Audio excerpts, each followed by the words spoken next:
여러분 안녕하세요. 김포에 살고 있는 30대 유부녀입니다. 시어머님이란 존재가 이렇게 어마무시한 존재인지 제대로 경험하게 됐었는데요. 저처럼 고부 갈등 심한 분들 계실까 싶어서 궁금한 마음에 사연을 보내기로 했어요. 저처럼 고부 갈등으로 고생한 분들에 대한 이야기가 궁금한 마음도 있지만 제 고민거리를 덜어내고 싶은 마음에 사연을 보내게 된 것도 있는데요. 제 이야기를 듣고 조언 한마디씩 남겨주시면 정말 감사하겠습니다. 결혼한 여자라면 고부 갈등을 피해갈 수 없는 거잖아요. 아무리 성격 좋은 시어머니와 며느리라고 해도 한 번쯤 고부 갈등을 겪는다고 하던데 전 몇 년 동안 제대로 경험하게 됐네요. 이게 말로만 듣던 시월드인가 싶기도 했고요. 남편은 외동아들로 형제가 한 명도 없는데요. 게다가 아버지 없이 살았다고 합니다. 어머님께서 18살 때 제 남편을 낳았다고 해요. 남편한테 직접 들은 얘기인데 어머님께서 어릴 때 같은 학교 남학생과 실수로 잠자리를 가졌고 그 후 오로지 어머님께서 남편을 책임졌다고 해요. 남자 쪽에서 당장 애 지우라고 요구했음에도 낙태 비용만 받고 결국 애를 지우지 않았다네요. 어머님은 그런 남자와 평생 살 바에 그냥 본인 혼자 책임지는 게 좋겠다 생각했다고 해요. 남편은 살면서 아버님을 뵌 적이 없어요.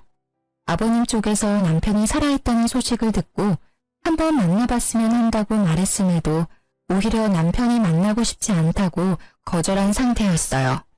남편이 외동아들이라고 해서 엄청 곱게 자랐을 거라 생각했었는데 꼭 그렇지만은 않았어요.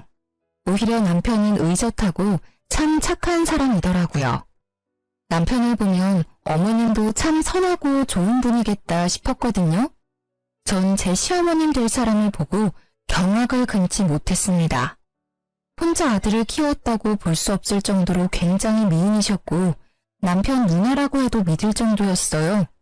아무리 남편과 18살 차이밖에 나지 않는다고 해도 이렇게 동안일 수 있는 걸까 싶더라고요. 그리고 나이도 다른 어머님들에 비해 많은 편이 아니라서 마인드 자체도 엄청 젊으셨고요. 근데 그런 어머님께선 정말 남편에 대한 애정이 깊으세요. 아무래도 남편을 혼자 키웠기 때문에 그만큼 남편에 대한 사랑이 더 깊을 수밖에 없죠. 그리고 어머님은 남편 없이 혼자 생활한 분이라 아들한테 의지를 많이 하셨고요. 결혼 허락을 받기 위해 어머님을 찾아뵌 날 아주 난리가 아니었어요. 어머님이 결혼 반대를 심하게 하셨거든요. 절 거의 사람 취급을 하지 않을 정도였는데요. 제가 짐승이라도 된 것처럼 말이에요. 나 이 결혼 반대야. 뭐하러 그 힘든 결혼을 하겠다고 그래? 그냥 연애만 해, 연애만. 엄마, 도대체 왜 이 사람이랑 결혼 못하게 반대하는 건데 이유나 들어보자. 그냥 싫어. 너가 결혼하는 거 자체가 싫어. 엄마랑 이렇게 단둘이 살면 될 것을 왜 굳이 결혼하겠다고 그러는데? 결혼 안 하면 죽는 병이라도 있니? 엄마는 이제껏 혼자서 너 키웠는데도 아무런 문제 없었어. 그냥 둘이 연애만 해. 엄마, 이제 나 30도 훌쩍 넘었는데 결혼 안 할 수 없어. 평생 노총각으로 늙어 죽으라고? 나 평생 혼자 살기 싫어. 엄마도 이제 나 다 키웠으니까 다른 남자 만나서 결혼도 좀 하고 그래. 나 평생 엄마 부양할 자신도 없어. 너 이제까지 키워준 엄마한테 할 소리야? 여자 하나 때문에 엄마 버리겠다는 말이잖아. 아들 새끼 키워봤자 다 소용없다는 말 사실이네. 너가 얼마나 여우 같으면 내 착한 아들이 나 버리겠다는 말까지 하니? 엄마, 말 가려서 하세요. 제가 이 사람 좋아서 내가 먼저 결혼하자고 했어. 엄마 자꾸 이런 식으로 막말하고 무작정 결혼 반대하면 나 엄마 안 보고 살 거야. 엄마 허락 안 받고 결혼하겠다고. 어머님은 자기 아들 뺏기는 기분이 든다면서 제가 어떤 사람이든 절대 허락을 해주지 않겠다고 하셨어요. 남편은 무조건 결혼 반대라는 어머님 때문에 화가 났는지 한동안 어머님을 찾아뵙지 않았어요. 어머님은 그동안 남편한테 수백 통 전화를 했는데도 남편은 끝까지 어머님 전화를 받지 않았고요. 남편한테 이모가 5명이나 있는데요. 어머님이 막내라고 합니다. 남편을 자기 자식처럼 많이 보살펴주신 이모님들께서 어머님이 저희 결혼을 무작정 반대하고 있다는 사실을 알게 되셨는데요. 그래서 첫째 이모님이 대표로 나서기로 했어요. 첫째 이모님께서 시어머님과 저, 남편 모두 한자리에 불렀습니다. 최미숙, 너 경찬이 결혼 반대한다며? 도대체 왜 이 결혼 반대하는 건데? 내가 봤을 때 경찬이 여자친구 참 참하고 예의 바른 처자더만. 결혼 반대하는 이유나 좀 들어보자. 내 아들 주기 아까워서 그렇지. 내가 이제까지 애를 어떻게 키워왔는데 내 청춘 다 바쳐 키운 내 새끼야. 너가 키우긴 뭘 키워. 거의 내가 다 키운 거지 뭐.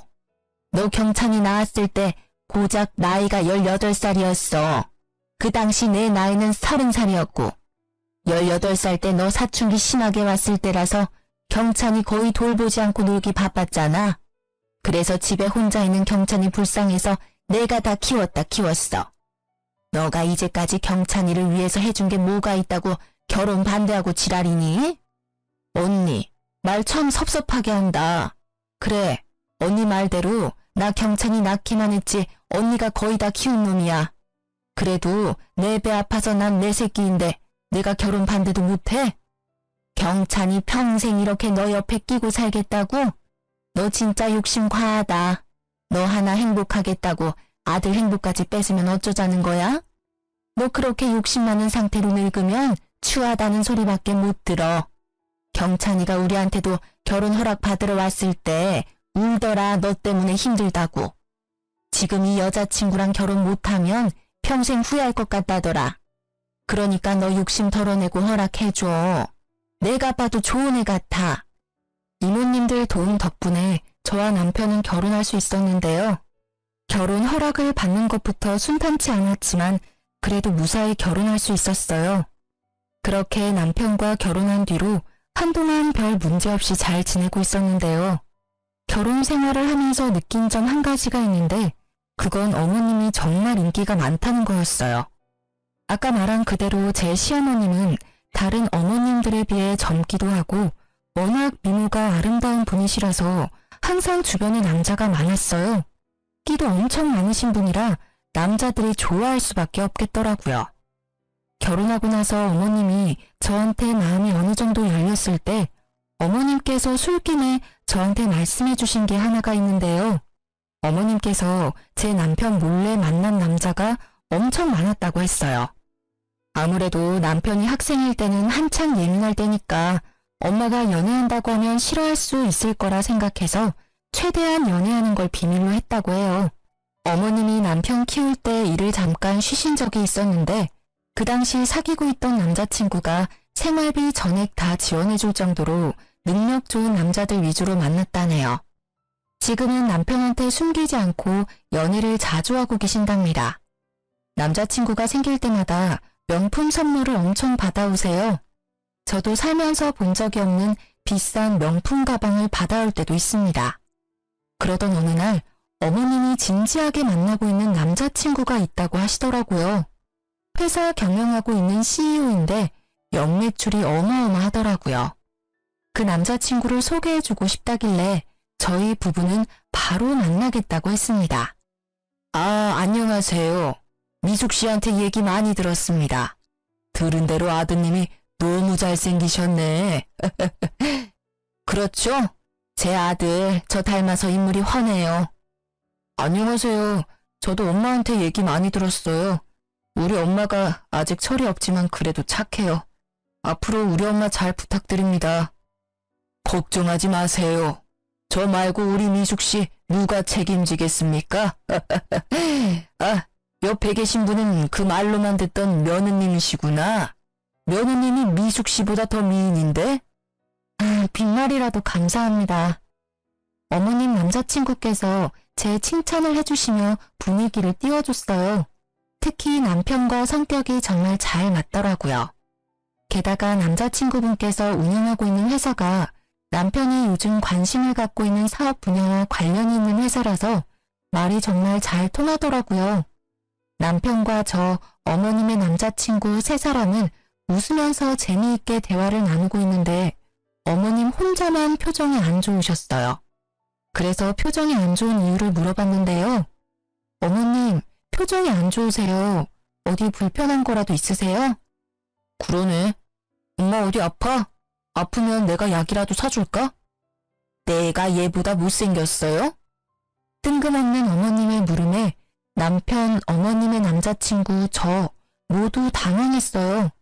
순간 분위기가 정말 싸해졌습니다. 전 어머님의 물음에 바로 눈치챘습니다. 어머님의 남자친구분께서 제 칭찬을 했던 게 마음에 들지 않았던 거였어요. 그게 무슨 말이에요? 당신 정말 얘가 저보다 이쁜 것 같냐고요. 어떻게 제가 얘보다 못생길 수 있어요? 그것 때문에 표정이 안 좋았던 거였어요?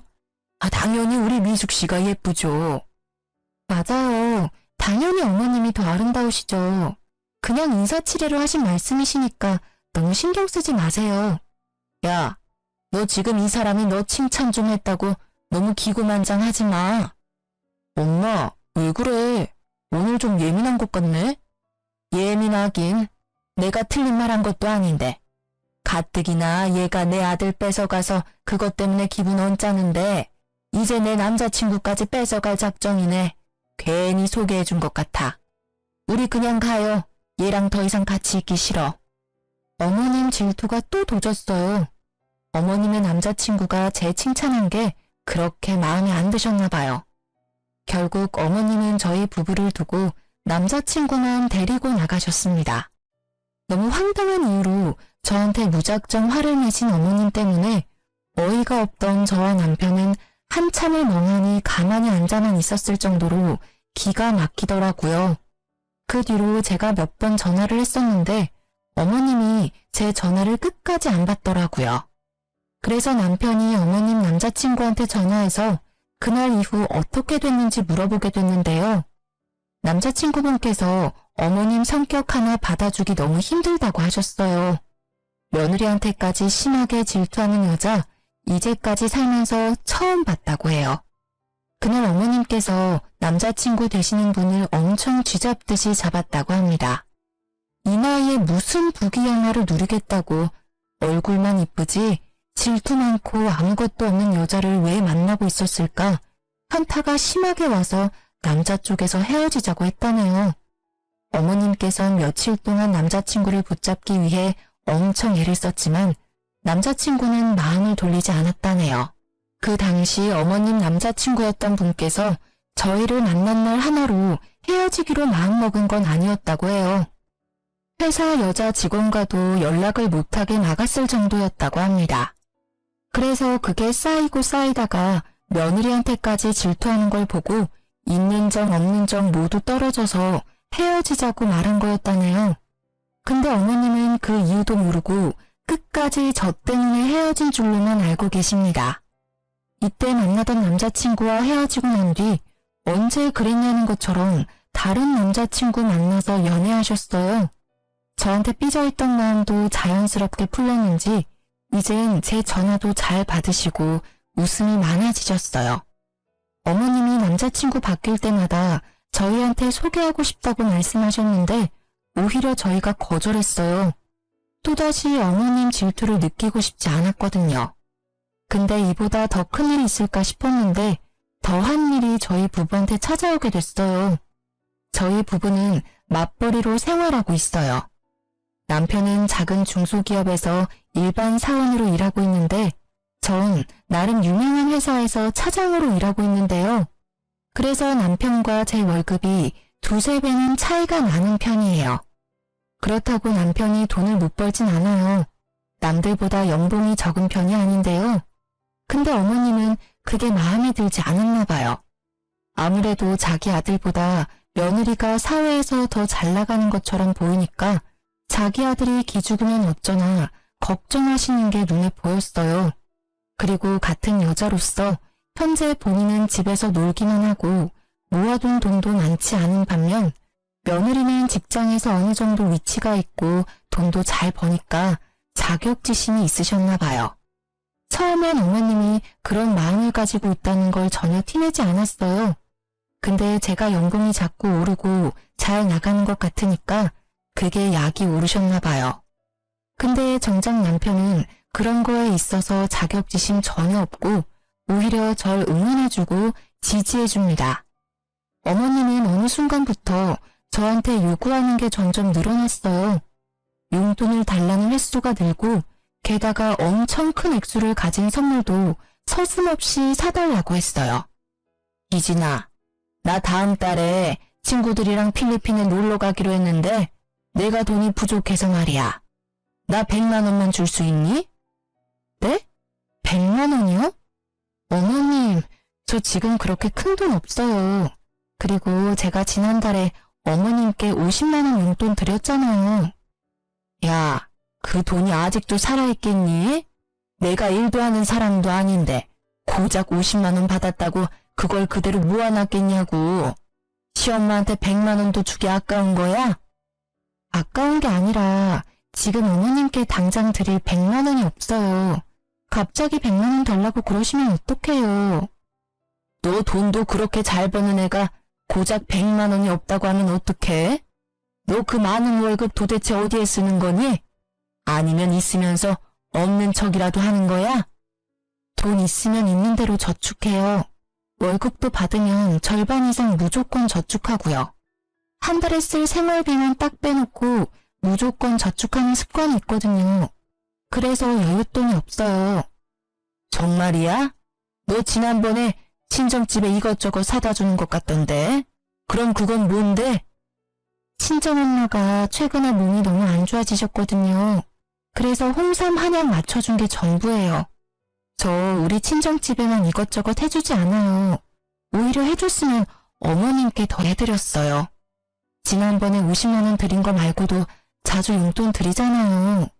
작년 이모님들이랑 여행 가신다길래 500만 원 용돈까지 드렸잖아요. 근데 제가 이제껏 어머님께 해드린 게 없고 친정 부모님한테 해드렸다고만 말씀하시면 섭섭해요, 정말.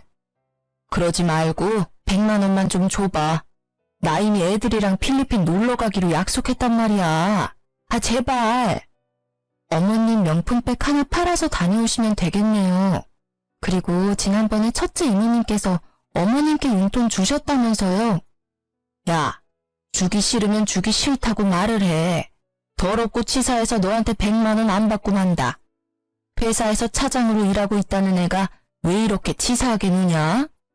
돈 많이 번다는 거 순 다 뻥이네, 뻥이야. 너 어디 가서 돈 많이 번다는 말 하고 다니지 마라.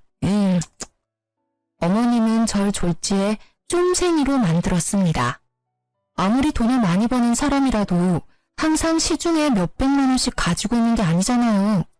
저도 돈이 있었다면 바로 드렸겠죠. 전 항상 저축을 하기 때문에 시중에 돈이 항상 많지가 않거든요. 당장 적금께서 어머님 여행을 보내드릴 수 없는 거잖아요. 이 사실을 저한테 듣게 된 남편은 화가 머리 끝까지 났습니다. 우리가 은행인 줄 아는 모양이라며 그날 바로 어머님께 따지더라고요. 엄마, 희진이한테 100만 원 달라고 했다며? 우리한테 그 큰 돈이 어디 있다고 그래. 희진이 돈 많이 벌잖아. 너보다 3배 이상 버는 걸로 알고 있는데 당연히 100만 원쯤 갖고 있는 줄 알았지. 있어도 그렇지. 그걸 왜 엄마한테 줘야 하는데? 희진이가 원래 돈 있으면 무조건 저축하는 습관이 있어서 급한 일이 아니면 되도록 그 큰 금액 그냥 가지고 있지 않아. 작년에 엄마 이모들이랑 여행 갔을 때도 그거 그냥 보내준 거 아니야. 희진이가 엄마랑 이모들 여행 보내주고 싶다고 1년 동안 여행 적금 따로 들어놨던 거였어. 희진이는 돈 있다고 막 쓰지 않아. 그렇게 계획적으로 쓴 덕분에 엄마 작년에 여행 편하게 다녀올 수 있었던 거였고 나도 이렇게 좋은 집에서 살 수 있는 거고. 잔소리하고 싶어서 찾아온 거냐? 듣기 싫으니까 그만해. 그냥 엄마한테 돈 주기 싫다고 말하면 되는 걸 요란하게 말하네. 끝까지 내 말 못 알아듣네? 그 뜻이 아니라고 분명히 말했지. 용돈 한 번 받기 더럽게 힘드네. 제 좋은 회사 들어갔다는 거 다 순 뻥인 것 같아. 저런 애가 어떻게 좋은 회사에 들어갈 수 있었겠어? 혹시 몸 팔아서 그 회사에 입사한 거 아니야? 내가 봤을 때 분명 그랬을 것 같아. 그렇지 않고서야 저런 애를 뭐하러 뽑았겠어? 어머님, 그게 무슨 말씀이세요? 제가 몸 팔아서 회사 입사했다뇨. 말씀이 너무 지나치세요. 엄마, 말 가려서 못해? 못 배운 사람처럼 그게 무슨 말이야. 당장 이 사람한테 사과해. 어떻게 그런 말을 아무렇지 않게 할 수가 있어? 엄마가 그런 소리 들으면 어떨 것 같은데. 당장 사과해. 내가 뭘 그렇게 잘못했니? 그 정도로 얘가 너무 쪼잔하니까 한 말이지. 그렇게까지 화낼 필요는 없잖아. 엄마, 아무리 그래도 그렇지 며느리한테 그런 말을 하는 사람이 어딨어? 입장을 바꿔서 생각을 해보라고. 만약 이모들이 엄마한테 그런 말 했으면 엄마도 엄청 난리쳤을 게 분명하잖아.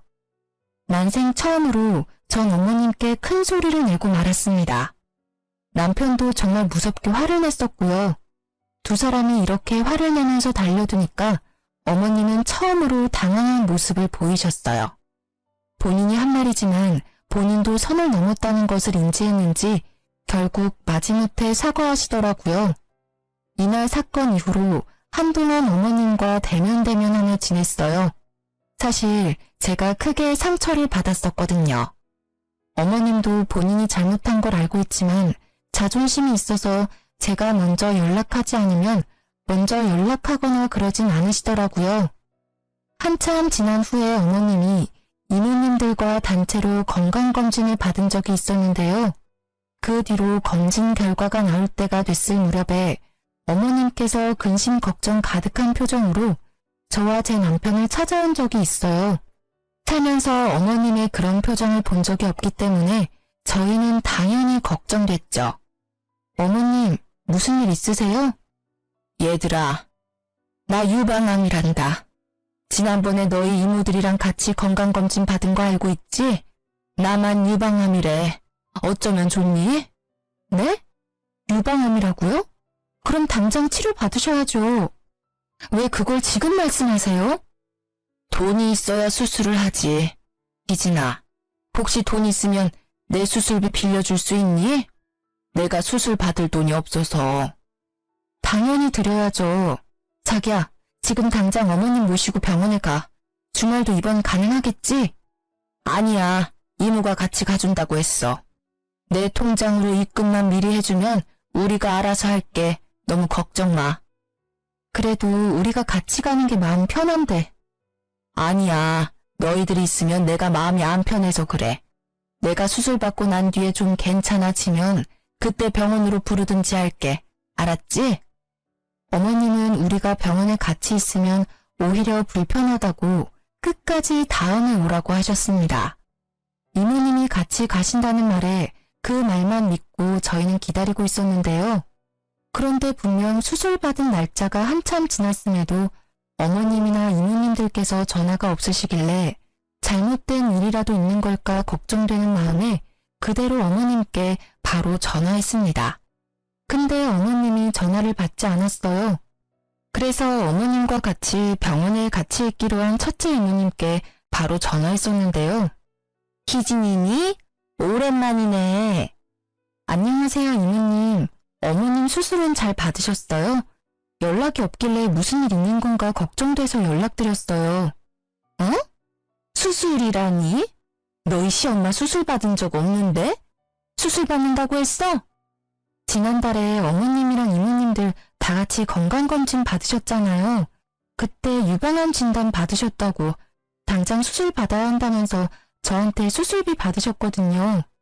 제가 같이 간다고 하니까 첫째 이모님께서 같이 가주기로 했다고 같이 갈 필요 없다고 하셨는데.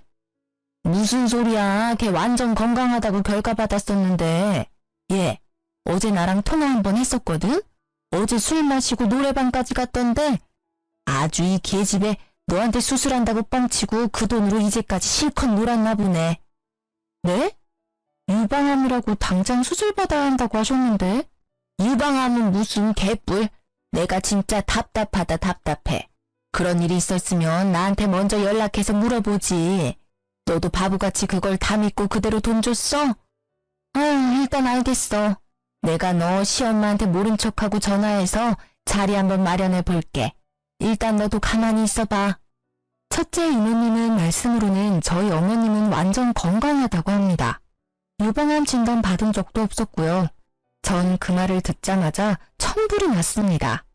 남편도 이 사실을 알고 정말 이 사람이 자기 엄마라는 게 정말 창피하고 죽고 싶다고 했고요. 다행히 첫째 이모님께서 어머님과 만날 수 있도록 자리를 마련해 주셨어요. 첫째 이모님 집으로 갔었는데 그 집에 시어머님이 계셨습니다. 저희를 보자마자 어머님은 굉장히 많이 놀라셨어요. 너희가 어떻게 여기... 엄마, 여기서 뭐하고 있어?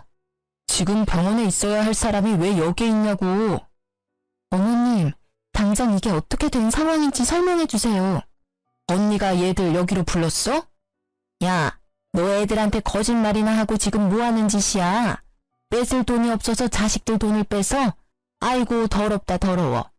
자식들 돈으로 노래방, 술집 이런 곳이나 다니고 참나. 엄마, 당장 설명해. 유방암 걸렸다고 당장 치료받아야 한다며. 근데 왜 여기서 이러고 있냐고. 그래, 나 수술 안 했다. 돈 갖고 싶어서 그랬어. 너희가 하도 용돈 안 주길래 돈 받고 싶어서 거짓말 좀 했어. 그럼 솔직하게 말하지. 엄마가 이번에 수술 받는다고 가져간 돈만 500만 원이야. 그 돈이 큰 돈인 줄은 알고 있어? 돈이 필요하면 솔직하게 말하지. 암에 걸렸다는 핑계로 돈 가져가면 어쩌자는 거야? 난 엄마 정말 암에 걸린 줄 알고 하루하루 얼마나 걱정했는데. 예전에 내가 100만 원 달라고 했을 때 그냥 줬으면 됐잖아. 그때 돈 달라고 했을 때 곱게 줬으면 내가 이런 거짓말도 안 했지. 넌 왜 항상 날 나쁜 년으로 만드냐? 어이없네. 지금 당장 500만 원 돌려줘요. 없어. 이미 다 썼는데 어떻게 주니? 그 돈 어디에 썼는데? 노는데 다 썼지. 어디에 쓰겠니? 남편이 카드 내역서 등 모두 확인한다며 꼬치꼬치 캐물은 결과 어머님이 돈을 쓴 행방에 대해 알게 됐어요. 어머님은 저한테 받아간 500만 원을 모두 남자한테 올인했다고 하는데요. 어머님께서 친구들과 함께한 노래방에 갔다고 해요. 드라마나 영화에서 쉽게 볼 수 있는 노래방에서 선수 그런 일을 하는 남자를 만났다고 합니다. 그 남자는 고작 25살이라네요. 그런 남자와 놀면서 저에게 돈을 받은 지 일주일 만에 모두 다 썼다고 들었어요. 25살 남자 하나 때문에 그 많은 돈을 다 썼다고? 엄마, 미친 거 아니야? 나보다 어린 놈한테 미쳐서 500만 원을 그 자식한테... 어이없어서 말도 안 나오네. 얘들아, 내가 대신 사과하마. 내 동생이 정말 말도 안 되는 짓을 했네. 너 당장 애들한테 사과 못해? 사과 안 해. 내가 왜 사과해야 하는데? 엄마한테 그 정도는 줄 수 있는 거 아니야? 어머님, 그 돈 제 돈이에요. 어머님한테 당연히 드릴 이유는 없네요. 그 돈 당장 돌려주세요. 수술해서 그 돈 쓴 게 아니라면 당연히 돌려주셔야 할 돈 맞아요. 참나, 그 돈이 뭐라고. 그래, 내가 당장 줄게. 내가 돈이 없어서 못 주는 게 아니야. 나 이번에 새 남친 만났어. 그 남친 엄청 부자거든? 내가 지금 살고 있는 전셋집 빼서라도 갚는다 갚아. 500만 원이 뭐야? 그동안 너희한테 가져갔던 돈들 전부 갚을 테니까 앞으로 이런 식으로 사람 도둑년 취급하지 마. 정말 진심으로 반성하지 않나 보네. 엄마, 그 돈 당연히 갚아야 하는 게 맞고 앞으로 우리 볼 생각 절대 하지 마. 나 앞으로 엄마 안 보고 살래. 엄마 말대로 집을 팔아서라도 우리 돈 갚으세요. 분명 엄마 입으로 500만 원 말고도 그동안 우리한테 빌려갔던 돈들 전부 갚는다고 했다. 그러니까 늦기 전에 빨리 주기나 해. 어머님은 우리가 달라고 하지 않았는데도 이제껏 본인이 우리한테 가져갔었던 돈 전부를 갚는다고 하셨습니다.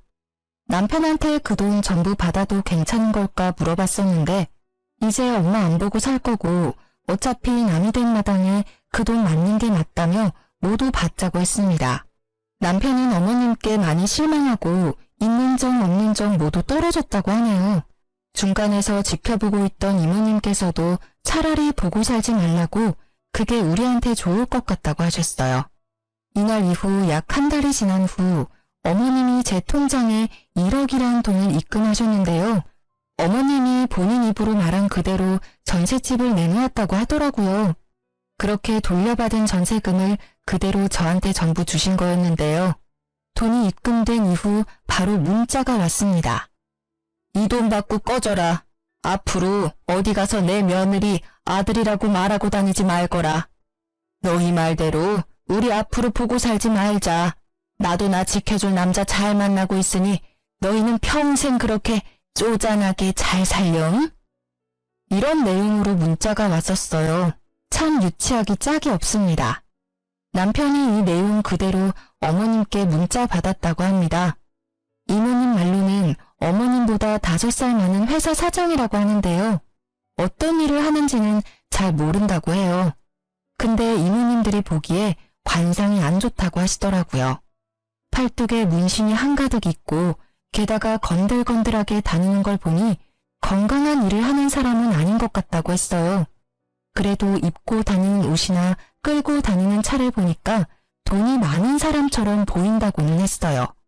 그래서 시어머님께서 전세금을 우리한테 선뜻 내준 이유가 다 있어 보인다고 해요. 그렇게 어머님과 거의 1년 가까이 안 보고 지내고 있었어요. 이모님들과는 꾸준히 연락했었고요. 아무래도 이모님들이 제 남편한테는 친어머님과 같은 분들이기 때문에 저희가 항상 감사한 마음으로 잘하려고 노력하고 있어요. 이모님들도 어머님과는 절연했어도 자기들이랑은 그럴 필요 전혀 없다고 오히려 저희를 더더욱 잘 챙겨주세요. 그런데 어머님께서 울면서 저희한테 찾아온 적이 있었는데요. 거의 1년 만에 어머님을 뵀던 거였어요. 갑자기 찾아온 어머님 때문에 저희는 엄청 당황했었는데요. 얘들아, 오랜만이다. 1년 만에 갑자기 찾아와서 놀랬지? 무슨 일로 여기에 오셨어요? 저 어머님이랑 할 말 전혀 없는데요. 그래, 당연히 너 입장에선 내가 꼴도 보기 싫은 게 당연하다. 그래도 내가 너희한테 사과하고 싶어서 얼굴에 철판 깔고 찾아왔다. 늦었지만 내 사과 받아줄 수 있겠니? 왜 이제 와서 사과하세요? 부자 남자친구 만났다고 더 이상 우리 필요 없다고 말씀하신 분이 어머님이셨어요. 사실 나 갈 곳이 없어. 한동안 모텔에서 지내긴 했었는데 여자 혼자서 모텔에서 지내려고 하니까 좀 무섭기도 하고 돈도 돈대로 나가서 결국 너희한테 염치 없이 이렇게 찾아왔네.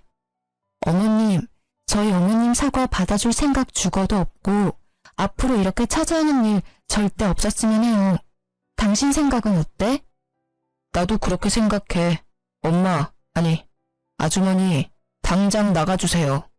남자한테 눈 멀어서 우리 필요 없다고 말한 사람이 아줌마였어요.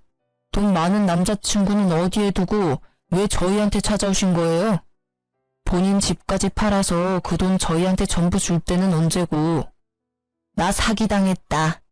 지금 그 새끼 때문에 내가 이렇게 됐다고. 나 너무 힘들어. 이럴 때 생각나는 사람이 너희들 뿐이라서 용기 내고 찾아왔어. 아줌마가 사기를 당했든 뭘 했든 그 사연 들어주고 싶지 않아요. 당장 이 집에서 나가주세요. 돈이랑 남자한테 눈 멀어서 간 아줌마랑 더 이상 엮이고 싶지 않다고요. 혹시 얼굴도 모르는 제 아버지랑도 이런 식으로 만나서 저 나은 거예요? 딱 봐도 그림이 나오네. 내가 그런 인간들 사이에서 나왔다니. 지금 당장 이 집에서 나가지 않으면 저 경찰에 신고합니다. 당장 나가주세요. 어머님은 끝까지 나가지 않고 오열을 하시길래 참다 못해 남편은 결국 그런 어머님을 끌고 나갔습니다. 그리고 그날 저녁 첫째 이모님과 전화를 하게 됐었는데요. 이모님들은 어머님과 자주 만나지는 못했었지만 연락은 꾸준히 했다고 해요. 이모님께 듣게 된 어머님의 근황은 생각보다 충격적이었는데요. 전셋집을 팔고 1억이란 큰 돈을 저희한테 주고 난 뒤 몇 달 동안은 큰 문제가 없었다고 해요. 어머님과 남자친구는 서울에 있는 비싼 아파트에서 같이 동거까지 했었을 정도로 사이가 좋았다네요. 근데 그 이후로 남자친구한테 문제가 생겼다고 합니다. 알고 보니 어머님의 남자친구가 주가 조작을 하면서 회사 경영을 하고 있던 인물이었더라고요. 결국 이 문제로 경찰서에 자주 드나드는 것 같더니만 결국 감옥에 갔다고 하는데요. 어머님과 같이 살고 있는 집은 물론이고 남자친구의 차, 건물, 땅 등등 한순간에 사라졌다네요. 그동안 어머님이 남자친구한테 받았던 명품들을 모두 팔아서 입에 풀칠하며 살았다고 해요. 그 돈이 모두 떨어져 결국 저희한테 찾아왔다고 합니다. 명품들 모두 판 돈까지 전부 다 썼으니 땡전 한 푼 없는 거지가 된 꼴이죠. 저희가 받아주지 않은 뒤 어머님은 이모님들 집에서 돌아가며 지내고 있다고 해요. 처음에는 첫째 이모님 집에서 6개월 정도 살았는데 그동안 생활비 한 푼 내지 않고 집에서 빈둥거리니까 첫째 이모님이 그 꼴이 보기 싫어서 내보냈다고 들었어요. 그 뒤로 어머님은 둘째, 셋째 이모님 등등 모든 이모님들 집에 돌아가며 지내다가 이모님들 전부 어머님 꼴도 보기 싫다고 앞으로 이렇게 멋대로 살 거면 자매고 뭐고 그딴 거 다 무시하고 모르는 사이로 지내자고 하셨다네요. 결국 언니들까지 잃게 된 어머님은 갈 곳이 없고 돈도 없어서 식당에서 일하게 됐다고 합니다. 식당에서 숙식 제공 모두 해준다고 해서 거기에서 일을 하게 된 거라고 하더라고요. 한 번도 일을 제대로 해본 적이 없어서 맨날 혼나가면서 일한다고 했어요. 언제 한번 우연히 첫째 이모님이 동네 식당에 가서 어머님이 일하고 있는 걸 발견했다고 했어요. 그래서 어머님이 식당에 일하고 있다는 사실을 알게 된 거였고요. 하필 어머님이 일하고 있는 식당이 아저씨들이 많이 다니는 식당인데요. 가끔 밥이랑 술을 같이 드신 아저씨들께서 어머님께 많이 치근덕거리는 모양이에요. 아무래도 어머님이 연세에 비해 동안이고 이쁜 편이니까 아저씨들이 많이 그러시는 것 같아요. 그걸 또 참고 일하고 있다네요. 그 뒤로 어머님께선 절 따로 만나고 싶다고 연락하셨어요. 남편은 어머님한테 연락 오면 절대 받지 말고 만나지도 말라고 경고했었지만 그래도 마지막으로 딱 한 번 만나보기로 했어요. 그렇게 어머님과 카페에서 만났었는데요.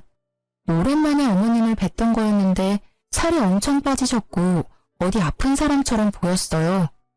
오랜만이다. 안 나올 줄 알았는데 이렇게 나와줘서 정말 고마워. 마지막이라 생각하고 나왔어요.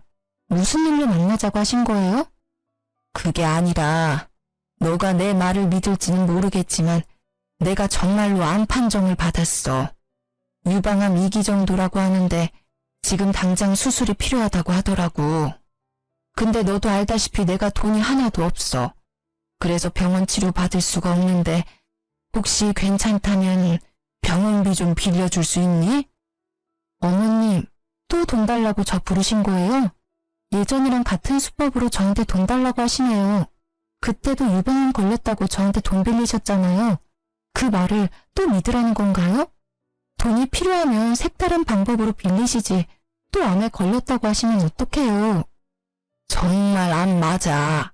너가 증거 내놓으라고 하면 내가 병원에 가서 진단서 갖고 올게. 정말 유방암 맞아. 나도 더 이상 너한테 돈 얘기 절대 안 하고 싶은데. 어머님, 앞으로 저한테 돈 달라고 연락하는 일 없으면 좋겠고 얼굴 보자는 연락도 절대 하지 마세요. 그냥 저한테 연락 자체를 하지 마세요. 오늘은 그냥 마지막으로 얼굴 뵙기 위해 나온 겁니다. 정말 암이라면 이모님들께 연락을 하든 뭐든 무슨 방법을 써서라도 수술 받으시고요. 어머님을 카페에 두고 전 바로 집으로 갔습니다. 남편한테 어머님이 암에 걸렸다고 하시는데 돈 줄 거냐고 물어봤더니 절대 안 준다고 하네요. 남편도 마찬가지로 어머님이 암에 걸렸다는 걸 믿지도 않았고요. 이모님들도 어머님의 전화를 일절 받고 있지 않다고 하더라고요.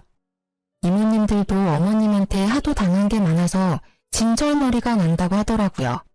암에 걸렸다는 사실을 이모님들께도 알렸는데 그게 진짜인지 아닌지 본인들이 알 방법이 있냐면서 정말 아프면 본인이 알아서 해결할 거라고 절대 신경 쓰지 말라고 하셨어요.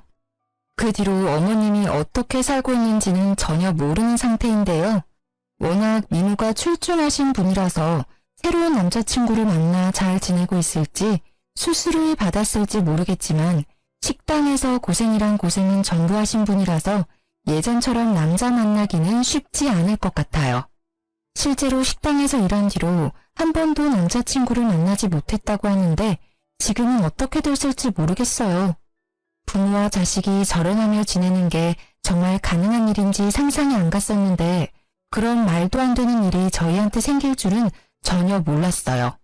남편도 항상 하는 말이 자신에게 이런 일이 생길 줄은 꿈에도 몰랐다고 해요.